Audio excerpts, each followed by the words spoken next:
Hello सबैलाई नमस्ते। मैले आज एउटा नयाँ टेक्निकल एनालाइसिसको भिडियो ल्याएर आएको छु। आज चाहिँ मैले यो सेन्ट्रल फाइनान्स कम्पनी लिमिटेडको चाहिँ टेक्निकल चार्टको बारेमा चाहिँ तपाईँ सबैहरूलाई चाहिँ एउटा राम्रो इन्फर्मेसन चाहिँ प्रोभाइड गर्ने उद्देश्यले चाहिँ यो भिडियो ल्याएर आएको छु।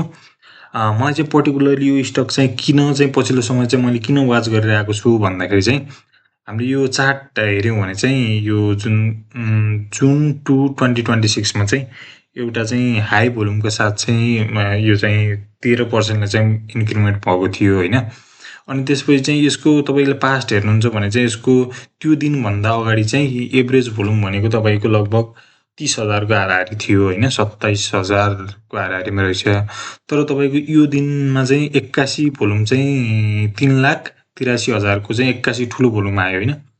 यसको पछाडि चाहिँ मेनली भनेको दुईटा कुराहरू हुन्छ। एउटा कुरा भनेको त तपाईँको अपरेटरहरूले चाहिँ किता साटासाट गरेर चाहिँ एउटा ठुलो भोल्युम देखाएर चाहिँ उनीहरूसित रहेको सेयर चाहिँ सेल गर्न खोजिरहेको भन्ने बुझ्न सकिन्छ। किनभने त्यसको लागि पनि फ्लोर सिट हेर्नुपर्छ होइन। एक्चुअलीमा चाहिँ फ्लोर सिटमा चाहिँ के देखिएको छ भन्ने कुरा चाहिँ सबभन्दा बढी इम्पोर्टेन्ट हुन्छ।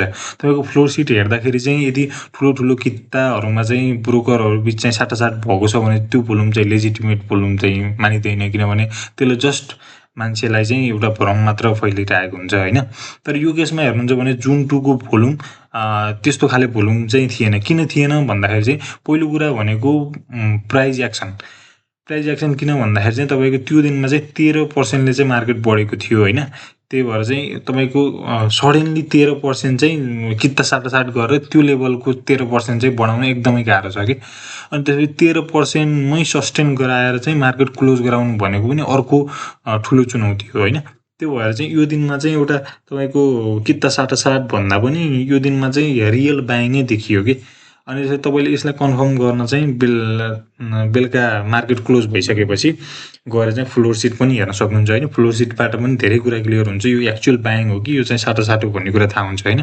त्यसपछि जब त्यो भोल्युम आयो त्यसपछि त्यसको भोलिपल्ट चाहिँ हल्का मार्केट चाहिँ डाउन भएर चाहिँ फेरि त्यसपछि लगत्तै ग्रिन क्यान्डल बनाउँदै अघि बढिरहेको थियो मार्केट होइन। तर अहिले पछिल्लो समय चाहिँ नेप्सेमा चाहिँ एकदम ठुलो करेक्सन आएको कारणले गर्दाखेरि चाहिँ यो स्टकमा पनि केही करेक्सन चाहिँ देखिएको छ। तर पनि नेप्से जस्तो करेक्सनमा चाहिँ यो स्टक गइसकेको छैन। किनभने तपाईँको नेप्से त्यस्तरी करेक्ट हुँदा पनि यो स्टक चाहिँ तपाईँको 21 EMA को माथि नै छ अहिलेसम्म। भनेपछि यो एकदम अहिले यो स्टेटमा पनि यो एकदम तपाईँको बुलिस नेचरको स्टक नै छ भन्नुको मतलब तपाईँले यसलाई फर्दर बाईको रूपमा पनि हेर्न सक्नुहुन्छ। त्यही भएर यो स्टकलाई हेर्नुभयो भने चाहिँ यो जुन 30 थियो नि त्यो दिनमा चाहिँ एउटा राम्रै तलतिर चाहिँ एउटा ब्रेकडाउन दियो। तर त्यसको लगत्तै लगातार 2 दिन चाहिँ एउटा टेनिस पोल एक्सनको साथमा चाहिँ 21 EMA भन्दा चाहिँ अहिले माथि सस्टेन गइरहेको छ होइन। अनि त्यसपछि तपाईँको शुक्रबार पनि एउटा राम्रो भोल्युम आएर चाहिँ धेरै इन्क्रिमेन्ट त भएको छैन तर एउटा राम्रो भोल्युम चाहिँ देख्न सकिन्छ होइन। तर यो भन्दै गर्दामा चाहिँ यो स्टक चाहिँ अब भोलि किनिहाल्ने होइन किनेर होल्ड गर्ने भन्ने चाहिँ त्यो रिकमेन्डेसन मैले दिन आएको होइन। मैले चाहिँ जस्ट के भनेको छु भन्न आएको भन्दा चाहिँ यो स्टक चाहिँ एकदम राम्रो छ। एउटा एकुमुलेसन पनि देख्न सकिन्छ यो स्टकमा। किनभने तपाईँको यो बिग ग्रिन क्यान्डल भनेको यो एकुमुलेसनकै एउटा सङ्केत हो। त्यसपछि पनि एकुमुलेसन पछि एउटा राम्रो चाहिँ तपाईँको पुल ब्याक आएको छ। पुल ब्याकमा चाहिँ एकदम प्राइस चाहिँ एउटा रेन्जमा चाहिँ अहिले खेलिरहेको छ होइन। अनि त्यसपछि यदि यो रेन्जबाट चाहिँ तपाईँको यो EMA एउटा सपोर्ट लिएर राम्रो भोल्युमको साथ राम्रो प्राइस एउटा इन्क्रिमेन्ट हुन्छ भने चाहिँ तपाईँले यसलाई चाहिँ बाइङको लागि हेर्न सक्नुहुन्छ। बाइङ चाहिँ कस्तो बेलामा चाहिँ गर्दा उपयुक्त हुन्छ भन्दाखेरि चाहिँ जस्तै तपाईँको एभरेज भोल्युम चाहिँ तपाईँको बेलुकासम्म 3 बजेसम्म चाहिँ लगभग 2,50,000सम्मको चाहिँ भोल्युम आउनु पर्यो। त्योभन्दा माथि आउँछ भने अझ बेटर।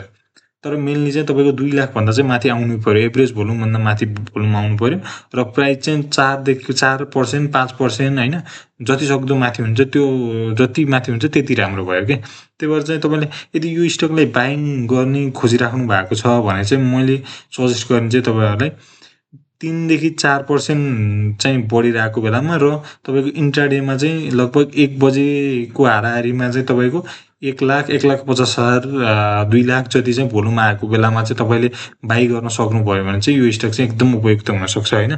तर यदि भोल्युम आएको छैन, प्राइस पनि इन्क्रिमेन्ट भइरहेको छैन भने चाहिँ तपाईँले यसलाई बाई गरेर होल्ड गरेर बस्ने चाहिँ तपाईँको लागि उपयुक्त हुन सक्दैन, किनभने यसले तपाईँको टाइम पनि लस गराउँछ, तपाईँको इनर्जी पनि खान्छ र यो स्टक न माथि न तल जान्छ अनि एउटै साइड वेजमा खेलेर बस्यो भने चाहिँ तपाईँको पैसा पनि रोकिरहेको छ। त्यही भएर जहिले पनि बाई गर्दा एउटा डिसाइसिभ एक्सन जब स्टकले लिन्छ तब चाहिँ बाई गर्दा धेरै उपयुक्त हुन्छ होइन।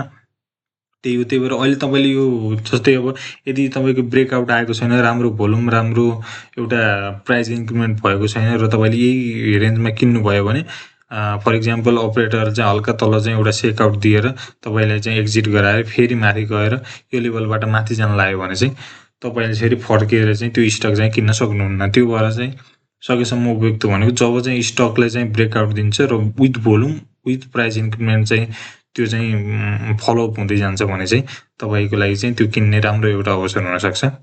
आजको लागि त्यति नै। अब म फर्दर यसको चाहिँ के हुँदै जान्छ, यो स्टक चाहिँ कसरी बिहेभ गर्दै जान्छ त्यसको बारेमा चाहिँ तपाईँले अरू इन्फर्मेसन पनि दिन्छु, प्रोभाइड गर्दै जान्छु। र मैले चाहिँ यो स्टक पर्टिकुलरली कहिले किन्छु भन्ने कुरा चाहिँ मैले यदि किनेँ भने र मैले भनेअनुसार चाहिँ यो स्टकले चाहिँ त्यस्तै रियाक्सन दियो भने चाहिँ मैले किन्ने छु होइन। त्यो भएर चाहिँ म किनेँ भने चाहिँ यो स्टक चाहिँ मैले बाई गरेँ भने चाहिँ अवश्य पनि त्यसको भिडियो पनि बनाउने छु। र आजको लागि चाहिँ यति नै भयो होइन। तर यो भन्दै गर्दा म तपाईँले अर्को स्टक पनि एउटा देखाउन चाहन्छु होइन। त्यो स्टक चाहिँ एकदम राम्रो त छैन, तर पनि तपाईँले एउटा त्यसलाई चाहिँ एउटा वाच लिस्टमा सम्म चाहिँ राख्न सक्नुहुन्छ। त्यो भनेको चाहिँ तपाईँको रिदी भन्ने चाहिँ एउटा स्टक छ होइन, हाइड्रो पावर सेक्टरको। यो पनि एउटा राम्रो स्टक छ, किनभने तपाईँको एउटा राम्रो अप मुभमेन्टपछि एउटा राम्रो चाहिँ एउटा पुल ब्याक आइरहेको छ यो स्टकमा होइन। त्यो भएर चाहिँ अहिले बाई गर्नु भन्दिनँ, तर एउटा राम्रो भोल्युमका साथ चाहिँ यो रेन्जबाट चाहिँ एउटा राम्रो भोल्युमका साथ चाहिँ माथि जान लाग्यो भने चाहिँ तपाईँले यसलाई पनि बाईको लागि कन्सिडर गर्न सक्नुहुन्छ। त्यति नै हो आजको लागि चाहिँ यति। अब अर्को दिनमा चाहिँ म एउटा नयाँ भिडियोको साथ चाहिँ आउनेछु। हस् त, धन्यवाद।